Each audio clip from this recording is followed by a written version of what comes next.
पद्मशाली शिक्षण संस्था संचलित कुचन प्रशालेतील विज्ञान मंडळ आयोजित मी ज्ञानवंत गुणवंत यशवंत या उपक्रमांतर्गत सामान्य ज्ञान स्पर्धा परीक्षेचे आयोजन करण्यात आले होते।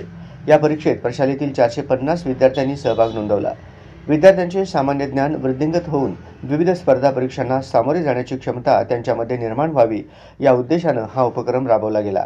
गेल्या वर्षभर विद्यार्थ्यांना दररोज फलकावर 5 सामान्य ज्ञानाचे प्रश्न दिले जातात। प्रत्येक शनिवारी त्यावर आधारित प्रश्नमंजुषा घेतली जाते व त्याच प्रश्नावर ही चाचणी परीक्षा घेतली गेली। यशस्वी विद्यार्थ्यांसाठी प्रशालेचे उपमुख्याध्यापक धर्मसाले, ज्येष्ठ शिक्षक सुरेश पुप्पल, सहशिक्षिका प्रतिभा इराबत्ती मॅडम यांनी बक्षिसे जाहीर केली आहेत। या उपक्रमासाठी प्राचार्य युवराज मेठे, उपप्राचार्य अनिल लिंबाळकर, उपमुख्याध्यापक धर्मसाले, पर्यवेक्षक दत्तात्रय मिरगू, प्रणिता सामल, मल्लिकार्जुन झोकारे यांचे मार्गदर्शन लाभले व सर्व शिक्षकांनी हा उपक्रम यशस्वी करण्यासाठी परिश्रम घेतले।